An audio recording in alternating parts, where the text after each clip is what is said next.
right, let's take a look at section 2.5.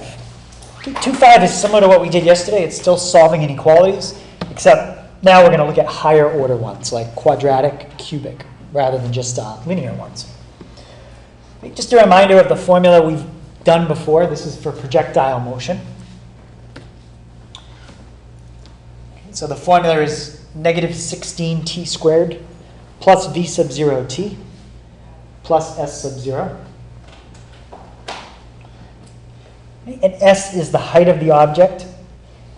T is the time. So maybe after 2 seconds, 3 seconds, whatever the time is. V sub 0 is how fast you throw the object initially. And s sub 0 is the height off the ground, the initial height. So if you're throwing an object from ground level, initial height would be 0. If you're throwing an object off the top of a building, then the initial height would be the height of the building.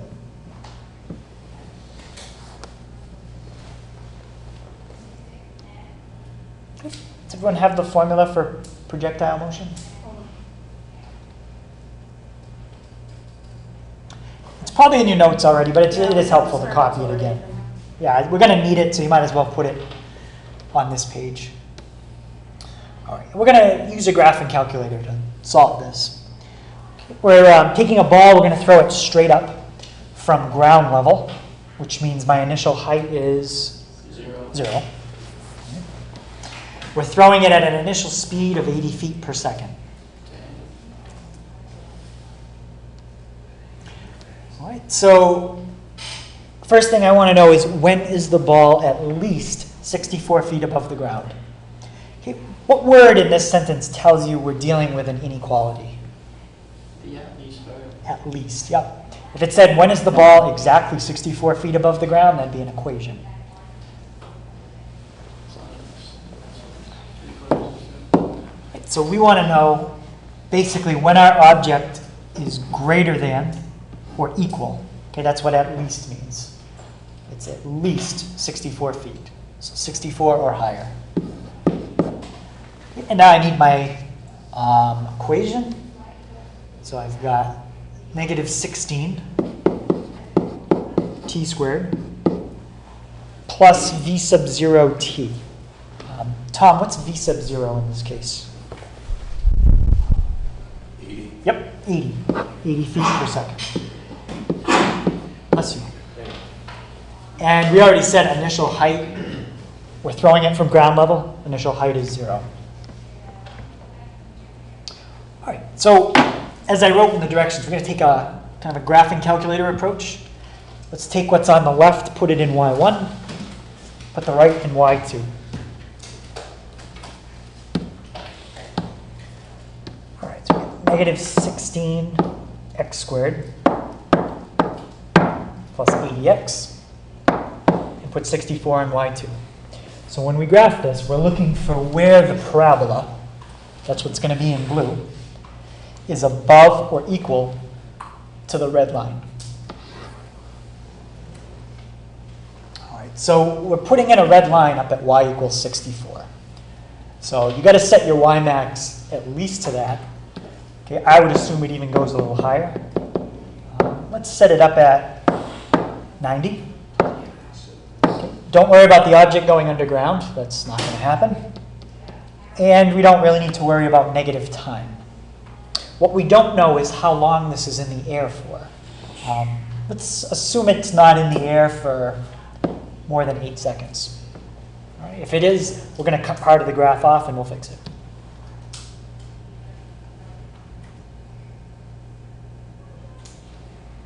All right, so in this case, I got to zoom out a little bit. Oh, you know what I forgot? What did I forget to type in? Yeah, forgot the negative. Okay, let's try it again. All right, it's pretty good. If I wanted to do anything with the maximum here, though, I'd have to go a little higher. All right, so it looks like that seems pretty good. All right, we're looking for where the parabola is above the red line. Okay, that's when it's above 64 feet, okay, in that space right there. How am I going to calculate those 2 points? And The intersection. yeah, second calc, intersect. Okay, let's start with the one on the left. Okay, make sure your guess is closer to the one you want. If somebody can get the one on the right, that would be helpful. Right, so after 1 second, the ball will be at 64 feet. Right, so when is the ball at least 64 feet above the ground? Between 1 and, anybody get that other intersection? 4.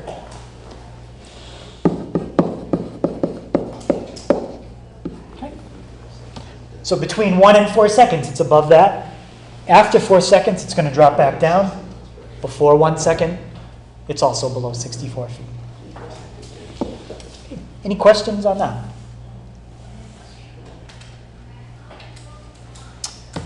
All right, next thing. I want to know how long the ball is in the air for.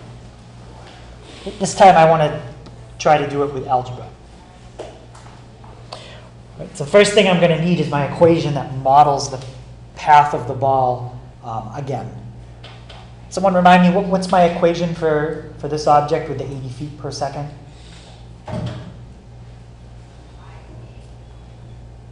Well, DJ, can you remind me, what is it? Is it the negative 16 t squared Yep. plus 80t? That's it.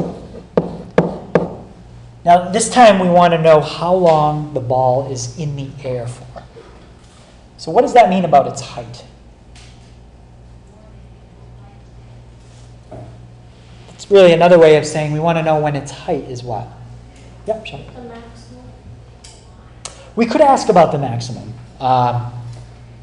And actually, if you know how long it takes to get to its maximum height, that's also how long it's going to take to come back down. Time up equals time down when you throw it, if you're on level ground.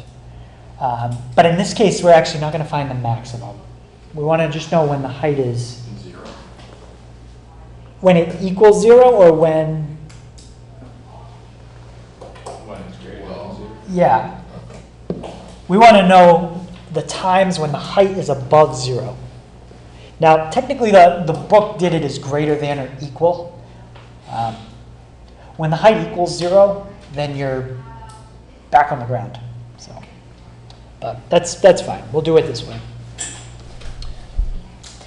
And what I want to do here is try to factor out that left-hand side. Okay, what can I factor out of both terms? 16, yeah, I can do 16, even a little more. Negative 16, and one more thing, T. and a t. Let's factor all that out. What would that leave me with for my first term? T. Yeah, just a t Plus. Wait, minus. minus No. 5. All right? So now look at that. Just think about it a little bit. You're multiplying two things together, and you want to get something that's greater than 0. All right? We just did this with a homework problem. How can I multiply two things together and have it be positive? What's one case? Yeah? We have to multiply a negative with a negative. Yeah, you can do a negative times a negative, or what else? Positive and a positive. Okay, so those are the two cases that can happen to multiply and give me greater than 0. What kind of number is time? It can be a fraction or a decimal, but in terms of positive or negative. It's always positive. Time is always positive, or it could be 0. But time, in general, we're looking at time as a positive number. What does that mean about this factor right here? Positive? If time is always a positive number. Or it just like doesn't work. Maybe I don't know. Think about what's going to happen to that thing I circled in red if you plug in positive numbers for t. It's always going to be negative. This is always going to be negative. If t is 1, if t is 2, okay, any number you fill in for t, it's multiplied by negative 16. So that's always negative. So what does this have to be? T has to be greater than. Well, just think about, we want this to be greater than 0. So this factor has to be positive or negative?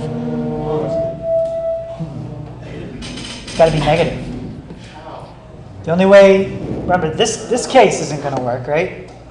So the only other case we have is this one. Oh, I think I just like that. Right? This is negative all the time. So if we want to multiply two things and get a positive, it's got to be a negative times a negative. Okay, any question on that? So that's really the question. When is t minus 5 negative? When it's less than 0. No, not less than 0. When it's, well, t has to always be greater than 0. Okay. Time is always positive, but it does have to be less than something. Like if time got too big, like if time hits 7 minus 5, all of a sudden we're positive now. Brad? It has to be less than 5. Yeah. So in this case, t is less than 5, but more than 0. So in other words, the ball is in the air for just less than 5 seconds, like 4.9 repeating. Okay? At 5 seconds, the ball is going to hit the ground. Just before that, it's in the air. Okay, any question on that? Okay, so now part B. When is the ball at least 64 feet off the ground? We already did that graphically. I don't really want to spend time doing it algebraically. We're going to do some algebraic stuff with inequalities in a minute. All right, any question on that part? All right. So to solve inequalities algebraically, we're going to set up what's called a sign pattern.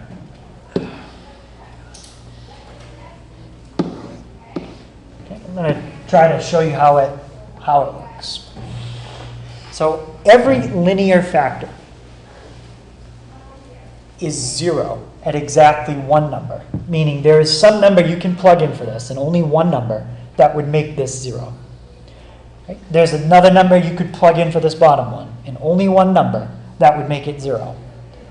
Now, once you know that number, if you say, all right, I'm going to plug in things smaller than that number, you're always going to get negatives. If you plug in things bigger than that number, you're going to get positives. Right? So what value here would make this exactly the top one, 0? 1. What value would make the bottom one 0? Negative 4. All right, so basically, if you're deciding I'm going to plug in numbers bigger than 1, I guarantee this will always come out positive. If you plug in numbers smaller than 1, it will always come out negative. Questions on that idea? Okay. Same thing on the bottom one. If you plug in numbers bigger than negative 4, this will come out positive.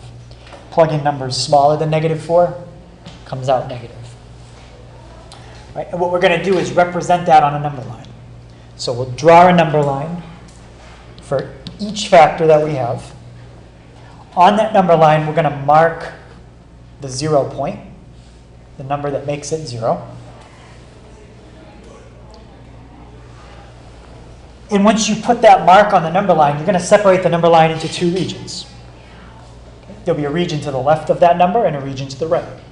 We're going to mark where the negatives are and where the positives are. So we'll determine the sign in each section on the number line. It's kind of a lot to explain in words, but it's actually not that hard once you do one. So let's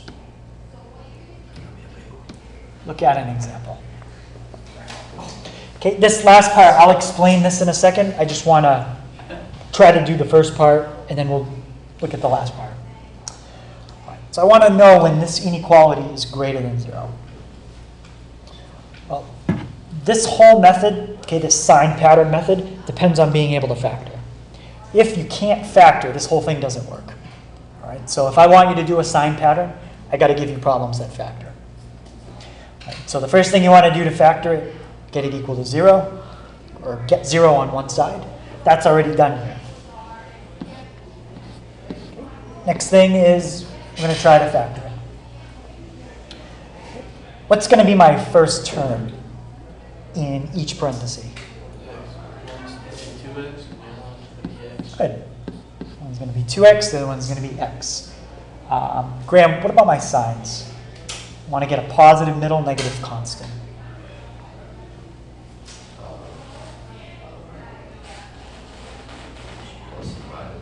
Yep, we're going to need one of each. It does matter which one we put where. Let's try it that way. And two numbers that multiply to give me 5. Yep. 1 and 5. And I'm going to put them just in the order you said. Yep. And that works. Okay. We get 2x squared plus 10x, take away 1. That's plus 9.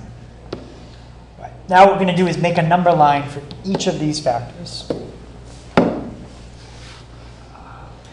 Okay. And I want to mark the zeros. Okay.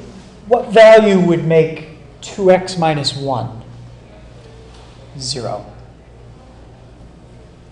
What value would you have to plug in for x? Brad? Half. Yeah, 1/2. Doesn't matter where you really put it. I'm just going to mark that. And what value would make x plus 5 0? Yep. -5. Good, -5. Now, in the top one, if you plug in numbers smaller than 1/2, is the sign of your answer going to be positive or negative? Yeah, pick a number smaller than 1/2 and try it. Try 0. 2 times 0 is 0, minus 1 is -1. Okay. What if you plug in numbers bigger than 1/2? What will be the sign of your answer? Positive. Right? Try a number like 3. 3 is bigger than 1/2. It's in this section. 2 times 3 is 6. 6 minus 1. That is a positive. Okay. Corey, what about this one? If I plug in numbers smaller than -5, what will I get? Negative. I'll get negatives. What if you plug in numbers bigger than -5?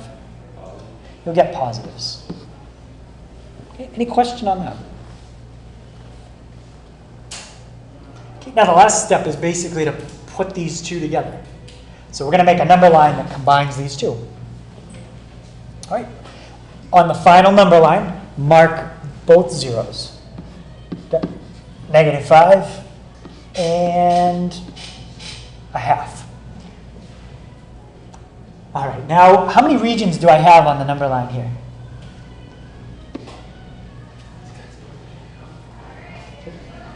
How many regions we got on that number line? 3. Okay. So we're going to find where each one is positive and negative. And that's going to tell me the answer to the question. Okay. So let's go back up and look at less than -5. Okay. Look at the top number line. If we are, let's see, -5 is about right here. If we're less than -5 in the top one, what kind of numbers do we get? Negative. If we're less than -5 in the bottom one, what kind of numbers? Negative. What's a negative times a negative? Positive. Okay, so if you pick numbers less than -5 in both, okay, you get positives. Next one. Okay, between -5 and 1/2. If I'm between -5 and 1/2, Brad, what kind of number is in the top one? Negative. How about between -5 and 1/2? What kind of number is in the bottom? What's negative times positive? Negative. Right, and then the last one, bigger than 1/2. Steph, if I pick numbers bigger than 1/2 in the top one, what do I get? Positive. Bigger than 1/2 in the bottom. And what's positive times positive? Positive. Right, so now we know where this inequality is greater than 0 and less than 0. Okay, in this case, we just want to know where is it greater than 0. Here and there. So the way we can write our answer is we can pick any number from -infinity up to -5. Can I equal 0 in this case? No, so I cannot include it. Okay, or we could pick any number from 1/2 up to what? Up to infinity. So with inequalities that you can factor, that's kind of the approach you take. You make a sign chart. All right. Any questions on that?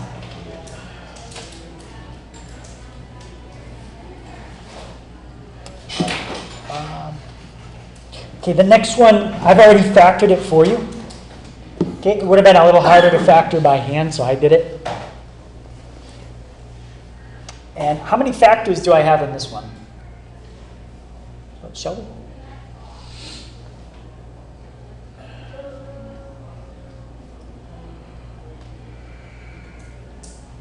The last one had 2. So, I don't know. I think it's 3. 3. That probably- Yeah, 3. The factors are just the things you multiply together. Yeah, so it's just 3 factors. All right, so what I did, make a number line for each factor. Okay, Heaven, what value of x would make this first one 0?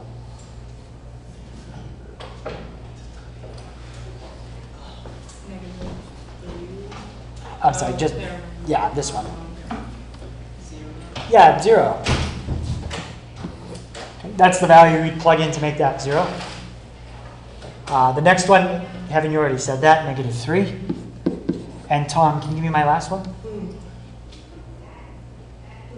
1. Right, now we're going to decide where things are positive and negative. DJ, if I plug in numbers less than 0 for the first expression, I'll get what kind of numbers? Negative. If I plug in numbers more than 0? Positive. Okay, Madison, on the second one, if I plug in numbers smaller than -3? Negative.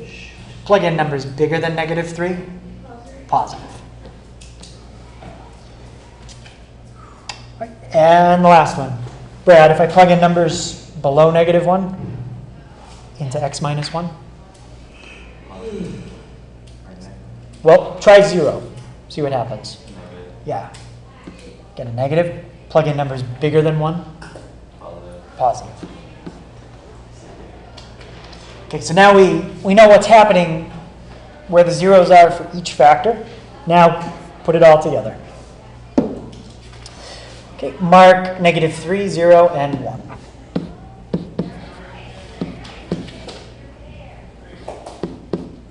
So we've got 4 different regions. Right, let's just go through it carefully. Andrew, if I pick numbers less than -3 in the first one, what do I get? Negative? Less than -3 in the second one? Less than -3 in the third one? And what's negative times negative times negative? Negative. All right. Now we're going to look between -3 and 0. Corey, what do I get if I go between -3 and 0 in the first one? Yep, negative. Between -3 and 0 in the second one? That's positive. And then between -3 and 0 in the third one? Negative. What's negative times positive times negative? Positive. Okay, now between 0 and 1. Check that. Tom, between 0 and 1? And then between 0 and 1? And between 0 and 1? Negative. Positive times positive, negative is what? Negative. And the last one, greater than 1. Positive, greater than 1, positive, greater than 1, positive. Notice in your final answer, for each region, the signs alternate. Negative, positive, or they could have been positive, negative, negative. That always happens. Okay, we want to know where we are greater than or equal to 0. Heaven, how many regions are we greater than or equal to 0?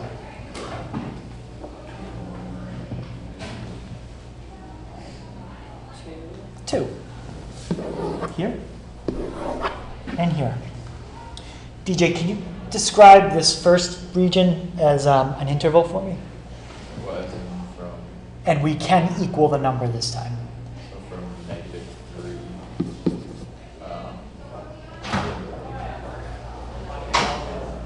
greater than or equal to 0? Oh, it would be less than. So we're going to do it, you could do it as an inequality, but let's do it as an interval with the comma. So, including, so 0 and then a bracket around it? Bracket here. Anywhere else? And including -3. Good. All right, so there's your first interval. Or, and Madison, can you give me my second interval?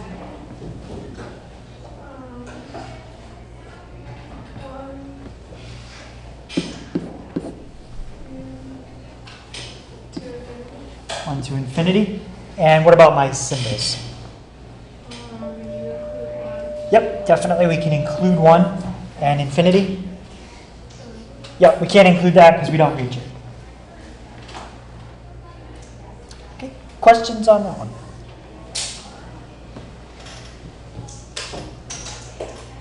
All right, any question on how you do the division one? It's basically the same thing. You've got 2 factors. Okay, find where they both equal 0. And it's the same idea. Do you need me to go through the division one? In fact, it's already factored for you. So I'll just mark the roots. 4 and negative 2.5. Okay, and then just go through it just like you would if it was multiplication. Except now it's division. Negative, positive, negative, positive. All right. So again, as I said, that whole method depends on you being able to factor it. If you can't, we'll just use our calculator. All right. So we've got a cubic, we've got a linear. This is going to be kind of complicated to factor, so this one we're just going to use the calculator. Okay, we got 2 methods. Method 1, get everything on one side. Method 2, graph it the way it is. All right, let's just graph it the way it is.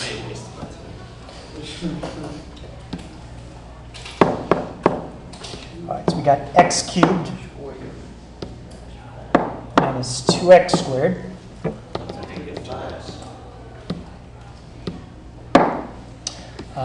Minus 5x plus 7.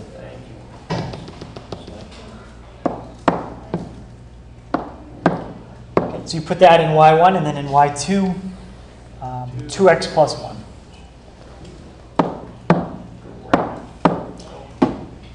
Now, what are we looking for here? You could describe it using the colors. We're looking for where what is above what. When blue is above red. Yeah, we're looking for where the cubic or the blue is above the red, which is going to be a straight line.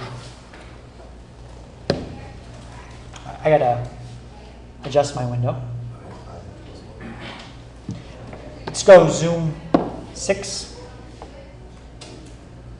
Yeah, actually, I think that'll be fine.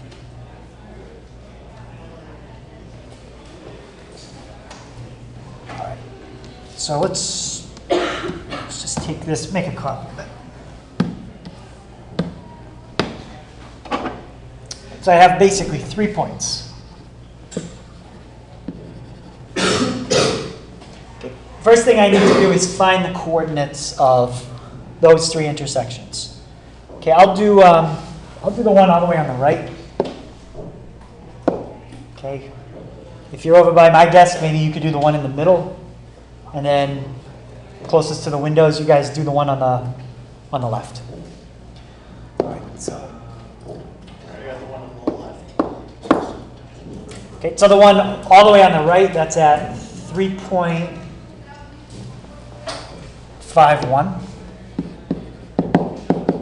comma 8.02.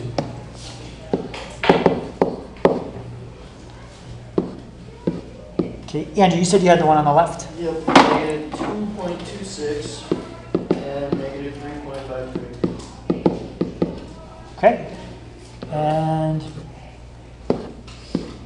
got one more. The one in the middle. Get that tongue. 0.76. 2.51. Great, thank you. 2.51. All right. This time, again, we want to know where the blue is above the red. So x is greater than, And it could equal. oh, x is, yeah, 2.26.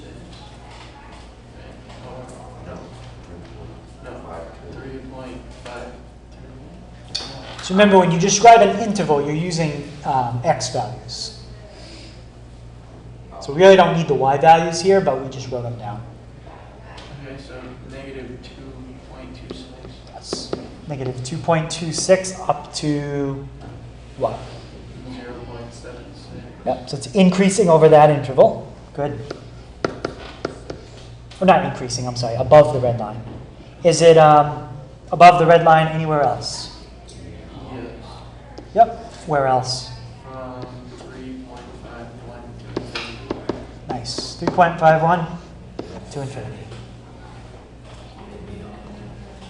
All right, so that's how you use your graphing calculator to do one that you can't factor. Okay, any questions on that?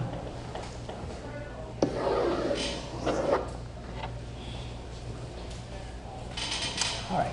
So that pretty much finishes up 2.5, and now we'll take a look at 3.1.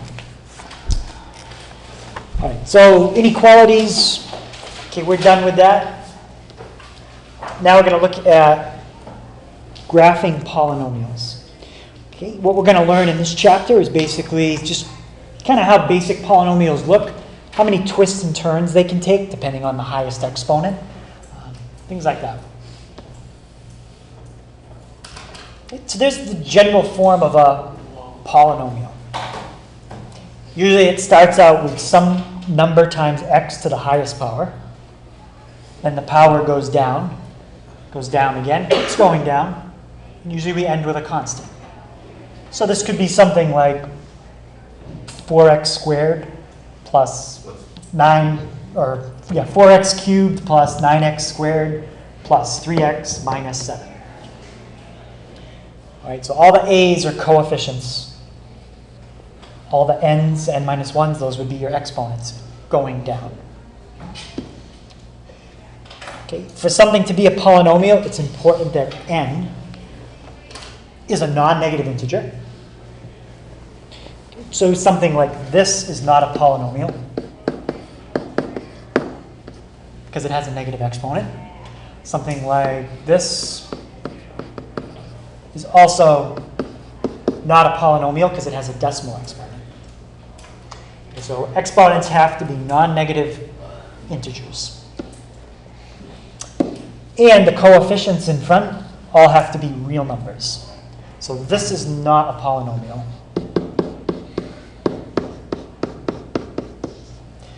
The reason it's not a polynomial is because you've got a complex number as one of the coefficients. Okay, so not a polynomial, not a polynomial, not a polynomial. So is a n one number, or is that two different numbers? Yeah, a sub n, so this would be your first coefficient. That's your second coefficient. Okay. Third, fourth, fifth, that's your second to last coefficient, and then that's your constant. All right. So we're just saying here that all the I can even write it that way. All coefficients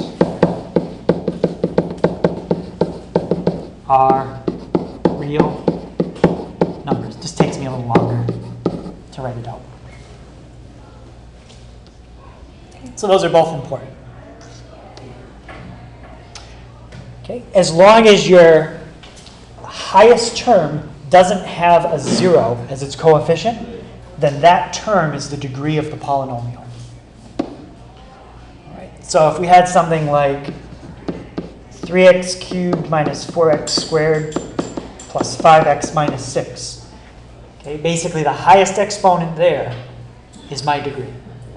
So what's the highest exponent in that one? Yeah. 3x to the cubed. 3x cubed, right? So the degree would be 3. 3. Yeah. Okay, just my exponent. So my degree is 3. Now, what if I did something like this?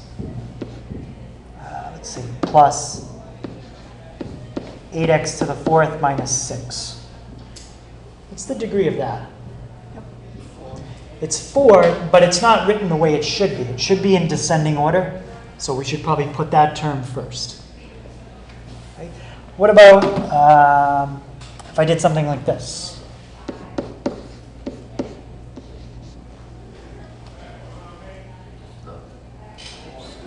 It's still 4.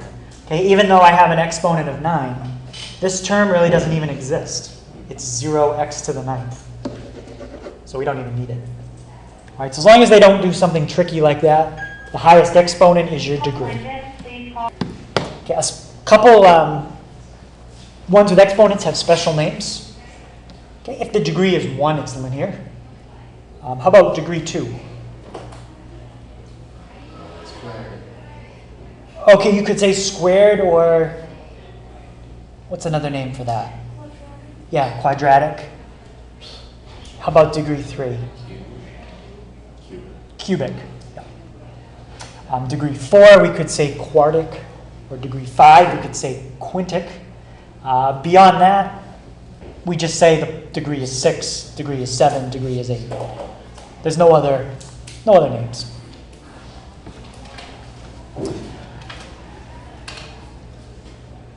Now, the domain of any polynomial is all real numbers. Because all you're doing when you plug a number in is raising it to a power and multiplying it by a constant. You can raise anything you want to a power. Okay, especially if that power is a non-negative integer. Right? So all you're doing is raising something to a power, multiplying it by a constant, and maybe adding it to something else, or subtracting. So domain is all real numbers for every polynomial we study. Okay, the range depends. For example, if you sketch a parabola, does that go up and down forever?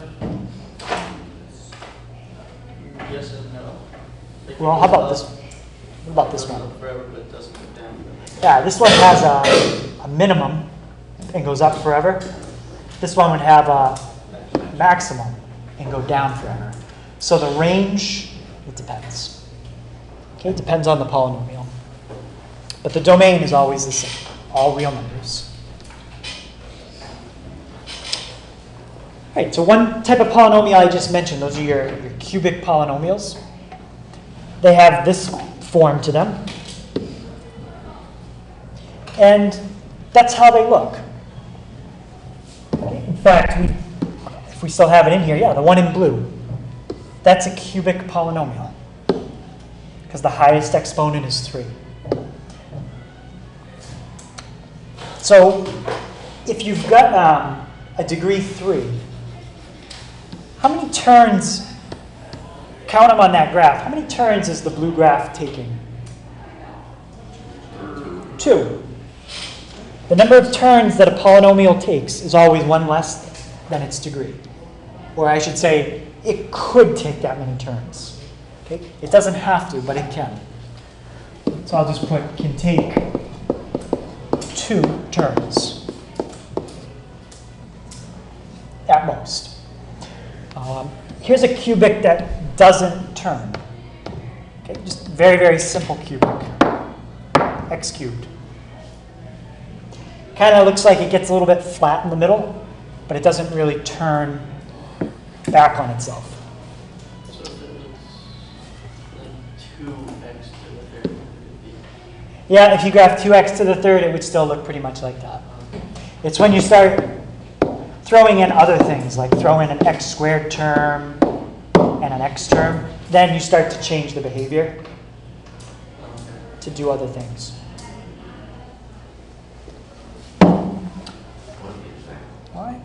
So any question on the cubic, what they can look like? Notice on cubics, they're not like parabolas. They do go down forever and up forever. Okay? In fact, we're going to learn a pattern having to do with the highest exponent, if it's even or odd. Basically tells you if it's going to go up and down forever or not. Okay, a fourth degree polynomial will not go up and down forever. Okay, how many turns can a fourth degree polynomial take? Brett? Yeah, it can take 3. Right, so if it takes 3 turns, you could get something that looks like that. You get kind of a W shape. Okay, and it could be more of a M shape, like that. Can they ever go sideways? No, because then that wouldn't be a function. So it has to pass the vertical line test. Okay. Right, here's I'm sorry. here's a W-shaped one. Let's do x minus 2, x minus 4, x plus 3, and x plus 1. The W might go off the screen, but let's see. Yeah, kind of goes off the screen a little bit. But if you set your Y max to like 35, that should probably work. Okay, and it doesn't have to be, yeah, it doesn't have to be symmetrical. Okay, if I start changing some of these numbers a little bit, like make that a plus 6, it's probably going to mess up the symmetry a little bit. If I zoom out more, you definitely see it. Okay, so there's a quartic function. It's got those W shapes, but it can also look like a parabola. You just graph x to the 4th. It's going to look like a parabola where the bottom is a little flatter than normal. Okay. So again, it can take up to 3 turns, but it doesn't have to. All right, let's try this one. Okay, so 4th degree, we've got 3 turns at most. Usually when you start putting all these terms in it, it'll do all the turns. Okay, let's graph that and see what we got.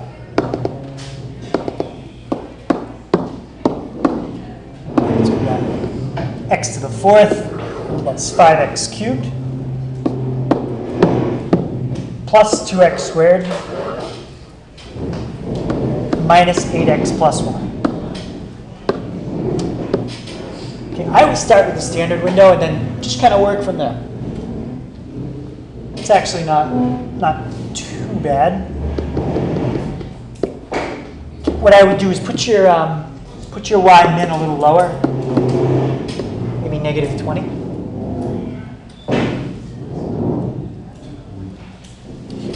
Okay, and let's find the domain and range. Okay, what's the domain of that polynomial? All real numbers. Shouldn't even think about it, right? All polynomials, that's always the answer. You can plug any number you want in for x. Okay, does the range go up and down forever? Goes up forever, but we have a what somewhere? We have a minimum. So I'm going to do second calc minimum. Just go over to it. Pick a point left, right, and the yes. So what is the lowest value this function hits? Right. So the lowest value it hits is negative 11.9. Where does it hit it? That's negative 3.25. So our range is everything from negative 11.9 up.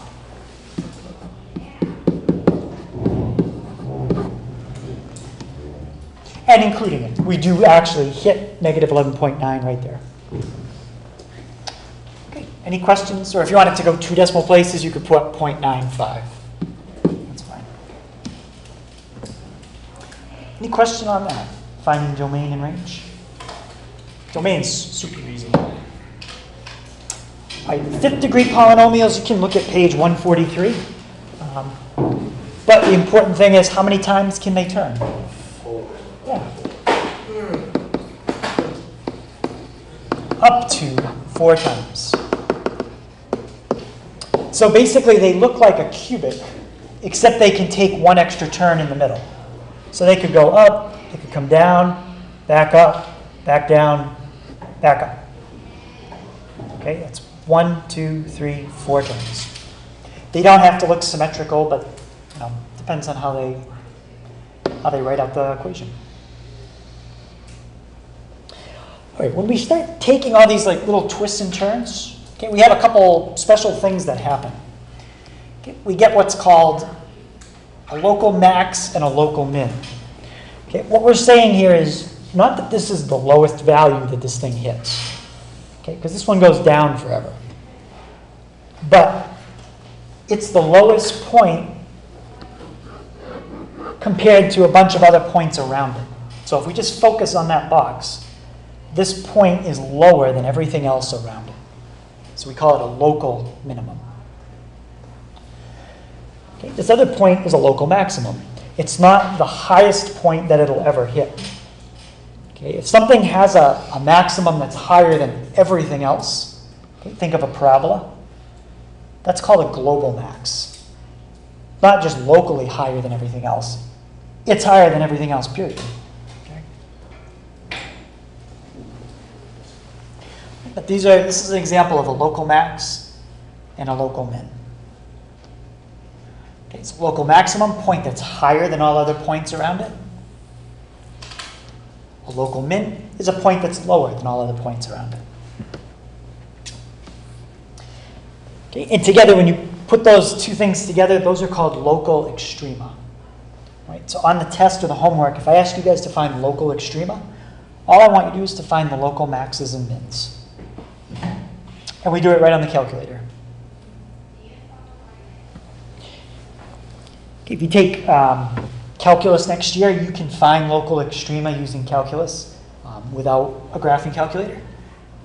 But we'll save that for next year.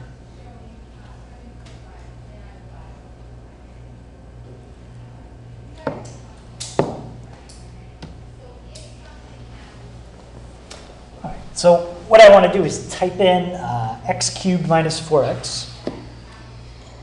And I want to find two things. Find what the local minimum is and where it occurs. Okay? What it is the y value. Where it occurs is the x. Okay, on the test, people mix that up. What it is the y value. Where is the x.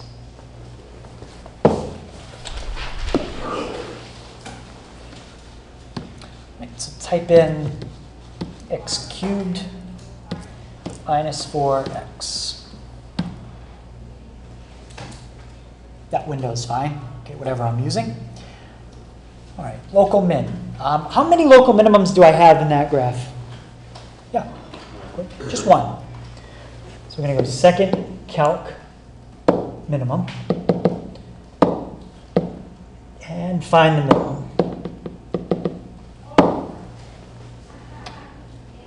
Okay, what is the minimum here?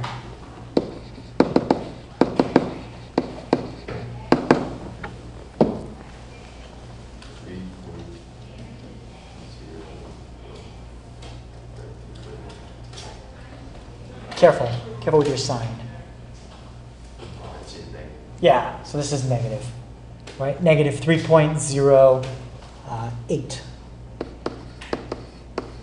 And then where the minimum occurs,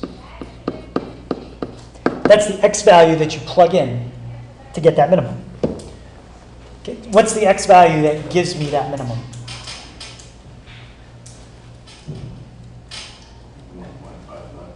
Actually, I think it's 1.15. It's a little hard to see. Yeah. So that's where the minimum occurs. Okay. Anybody need me to go through and find the local max? No, I already found it. You already found it? Yeah. I think it's symmetrical, isn't it? Yeah, it's just the opposite. It's just the opposite. So it's, can you give that to me? Negative 1.15 and positive 3.08. Okay. Thank you. You're welcome. Okay. When you're graphing something like this, don't always just assume that they're opposites like that. That doesn't always happen. But in this case, it did. I'm gonna hold off on the baseball problem because we've already done one with the projectile motion. So let's skip over that.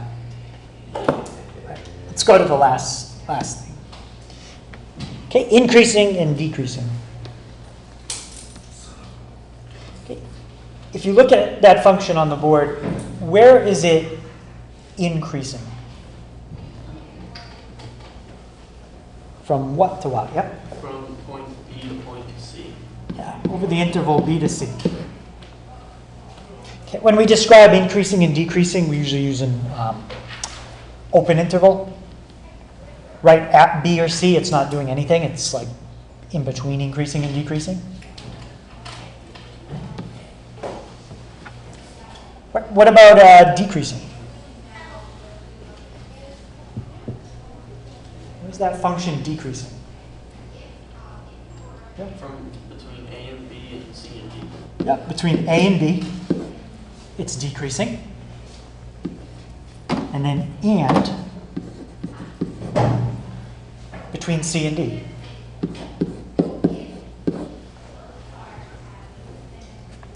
Okay, any questions on why it's decreasing or increasing over those intervals?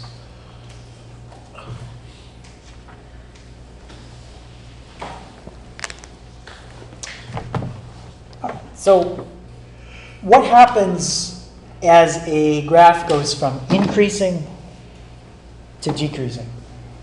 Okay, look at the picture. But something special happens when it goes from increasing to decreasing. Yeah? Well, it makes a local max. Yeah, it makes, in this case, a local max, or if it was a parabola, a global, absolute maximum.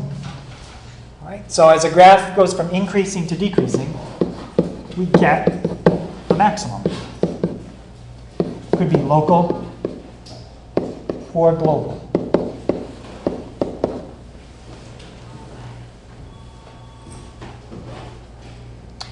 DJ, what about as a graph goes from decreasing to increasing? You get a local or global minimum. Right, we're going to get some kind of minimum. And exactly as he said, it could have been a global or local. You get a minimum, local or global.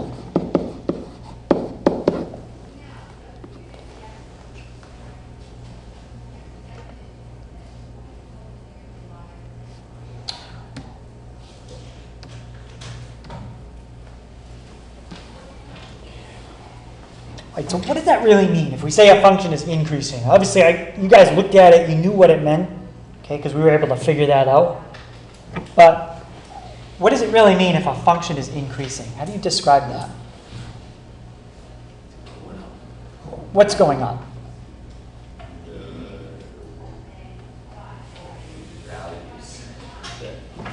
Which values? Y, X, Y. Yeah, actually both, right? So a function is increasing basically if the x's are going up and the y's are also going up. That means it's increasing. Right? So if y is going up and x is going up, that's increasing. Okay? It would look something like that. What about decreasing? Well, something goes down, but Y goes down. yeah, x's are still going up. Okay? As the x increases, the y's decrease. Okay? That's how we define decreasing. As the x's go up, the y's go down. Right, so this will be our last one. Okay, and it's the same graph we did before. I just want to describe the intervals over which it increases and decreases.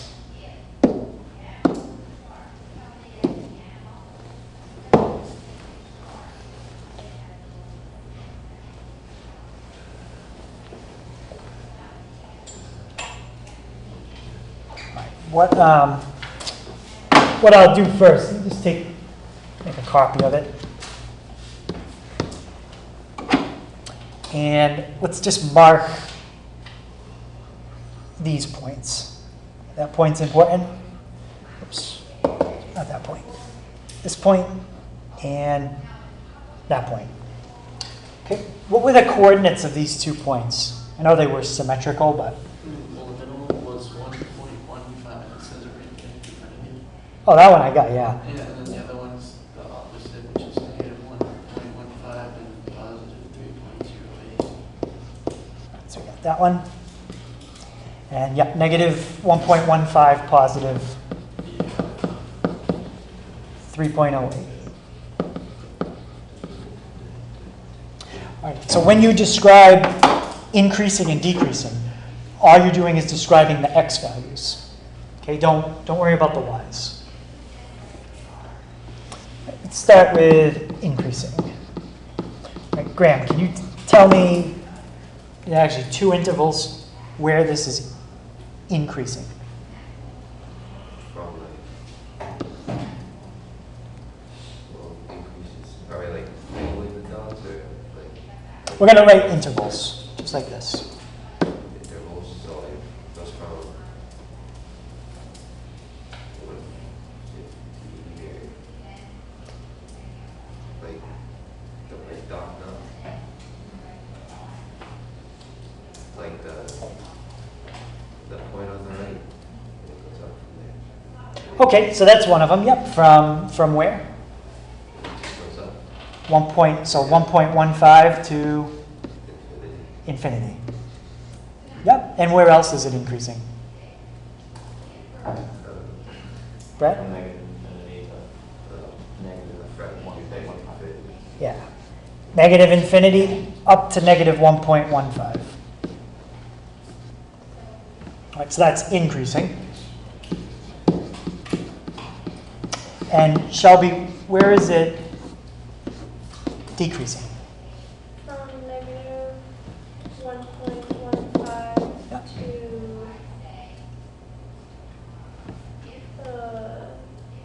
negative 3 point. Wait, what am I talking about? Negative 1.15, that's good. Yeah, to the other black dot. It's the, yeah, the 1.15. To 1.15. Yep.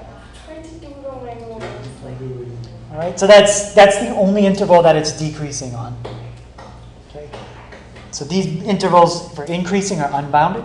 This one is bounded. And they're all open. All right. Any questions on that idea? Increasing, decreasing. All right, so we got just under 10 minutes left. So I'll give you guys a little time to just work quietly. Okay, so that's our homework for tonight. Okay, page 116 and page 149. Okay, we'll take a look at those tomorrow, and we'll also finish up everything we're going to do for the week. And I'll talk a little bit about our test on Friday, okay, which will end with section 3.2. So the test is on 2.2 through 3.2.